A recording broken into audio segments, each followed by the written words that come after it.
You joined me in the car doing a dumb. The car out for a ride. As you can see, it's not really in driving condition anymore.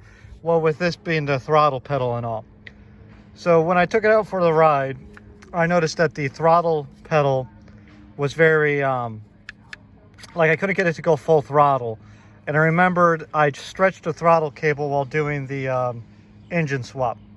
So when we do so I went to go just basically bend this rod a little bit to take out some of the slack from the bent throttle cable. But when I was pulling it out, it slipped out. And now to get to it, I got to take apart the entire interior of the car to get down into the little hump there to get to that throttle cable. So yay, fun times. The Fiero's not too difficult when it comes to this. You just basically take everything out. It's a wire mess, although it gives me a chance to clean up some stuff and to put some new stuff in. So I'll take advantage while I'm at it. Come on, focus, focus. That's our throttle cable. So we need to get that little bit of a kink out of it.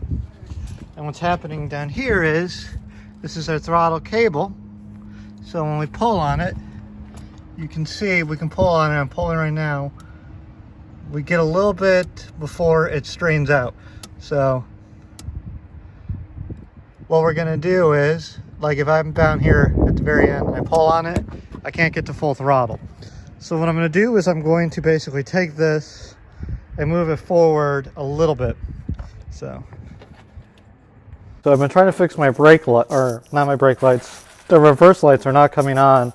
I went to hot wire it. That wasn't working. So I checked all the rest of the circuit. I came down to this little switch here. That should be reading, going from basically overload on resistance to clean. Nope. Means we need a new reverse switch. And unfortunately they don't make these anymore, but I may have something. So we have this one. We pulled it out of the quad 4 transmission we had laying around. It's the same thread and pitch, different connector. So we hot wired the connector. You can see there, that's being pushed in, no resistance, let go, overload. So this switch works. So now we just got to wire it into the system. You put the car in, or we put the switch in, I'll show you here in a second. But if you turn on the vehicle and you go ahead and you put it in reverse, you see the reverse lights? Look, reverse lights.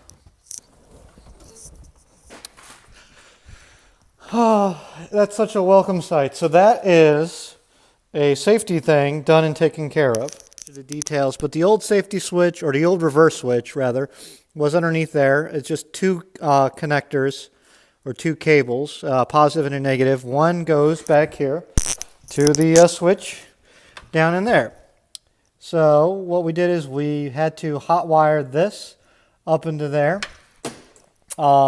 because this works off of the shifter inside the transmission, whereas the old 4-speed, there was an actual switch up in here. So that's why we had to run some more wire back into there. So we're going to tidy this all up, pull this through so we don't have so much wire sticking out and around. But it should work and it should be good. So that should be fun. So yay. We've been getting a code 44 when I accelerate the car. Just doing some runs out there, back and forth, neighbors hating me kind of deal. And that means the engine is looking lean to the ECU.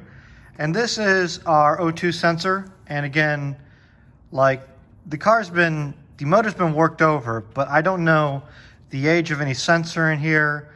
This thing looks like it's been whacked around a few times back here. So we're just going to replace it just to be on the safe side. I zip tied down, which I love metal zip ties. Let me show you. So if I go under here, so this bracket here is supposed to meet up with that and held down, but I can't quite get it to line up because of some damage to that pipe. And this is from the car originally, and it's not quite where it needs to be because of the new motor. It's ever so slightly this way. So, or the motor is this way, or the pipe's that way, one of the two. So right here, this was interfering and getting bumped on here on the old one. So we bought a proper Bosch style O2 sensor, and we just installed it, we just hooked it up. So that should make it a lot better. So there's that aspect of it. So what I'm going to do now is I'm going to go to the front and we're going to put in a front steering stabilizer. Yeah, not much to it. It doesn't feel too particularly bad, especially comparing that one to the new one up in here. See, I still have the wrench on it. Well, that's just a nice little peace of mind when we start getting in here and doing alignment. We still have some stuff to tidy up here, but for right now it's all good and buttoned up. So we're gonna try taking it out for a little drive, see if it bogs. Taking it out, we took it for a little spin after we replaced the front stabilizer and the O2 sensor. It ran great for about 15 seconds. We took it out, went full throttle, went zooming down the road. Started feeling funny, was a little hiccuping, so we came back. It was coughing and sputtering. Went to set timing, set the timing back to 10 degrees, how it was supposed to be. Didn't want to run right. All of a sudden, it's just not starting up at all. I don't know what's happened to it. I'm just at a loss for words. I have no idea what could have happened. So now I can't even get this to start. I am a gigantic idiot. It needed gas. The gas gauge doesn't work. I'm such a fool. That works. I ain't gonna fuck it. It works. I mean, in my defense, A, I'm an idiot. B, we only drove 60 miles in the car. So the car has 10 gallons I put in not too long ago. So I must have just let this thing idle a lot more than I realized. I don't know how much idling. But yeah, there's that. So, yay. Yay. That's a thing.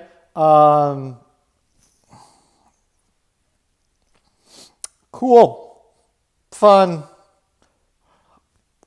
It's working, so I can get back to messing around with it and get back to the project. But it's nighttime a few days later, and that little battery tender means it's low on batteries because when I was dicking with it, I killed the battery. So we're just going to let the battery sit and charge. We're going to let the old girl rest up, and then in the next video, I should have it out on the road a little bit for y'all.